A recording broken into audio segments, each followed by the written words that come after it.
En dat had te krijgen met de historische weerde van de panden. Want in dit huis was de verraadverneemde spionne Mata Hari binnen, de lijouter Margaretha Zelle. In de 19e eeuw zag het er zo uit. Het gebied onder kelders is van grote historische weerde van de stad. We hebben het hier over de zuidkant van een terp, middeleeuwse terp, vroeg-middeleeuwse terp, waar Leeuwarden op ontstaan is. En dit was in feite de handelsnederzetting van Leeuwarden. En dan hebben we het over al ver voor 1500. En dat geldt ook voor het beddenhuis van Mata Hari. Mata Hari is bekend over de hele wereld, nog steeds. Ze is 97 jaar geleden is geëxecuteerd, maar ze is nog steeds eigenlijk wereldberoemd, zou je kunnen zeggen.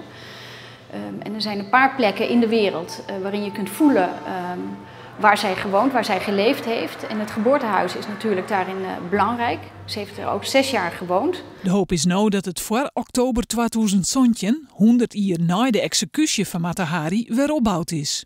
Dat is van zeer groot belang. Dan wordt het embargo opgeheven dat eigenlijk ligt op de stukken. Precies 100 jaar na de executie. Dat is dus echt op 15 oktober 2017, ook op een bepaald tijdstip. Ja, dan denk ik wel dat de ogen van de wereld gericht zullen zijn op Parijs. Maar zeker ook op Leeuwarden, omdat dan de hele wereld wil weten, deed ze het of deed ze het niet. De gevels van de aanbouwde panden hangt geen grote historische weerde. Maar wat er binnen niet ziet en wat onder de grond zit al. Als er nabouwd wordt, zal er dan een archeologisch onderzoek dienen worden.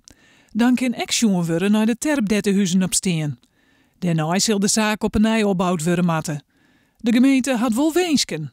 Op een gegeven moment hoop ik natuurlijk dat we op het punt komen waarop we met elkaar kunnen gaan praten over herbouw. Dan zal de insteek vanuit de gemeenteverwachting zijn dat er panden terugkomen, weer 2 panden die ongeveer even groot zijn als wat er heeft gestaan.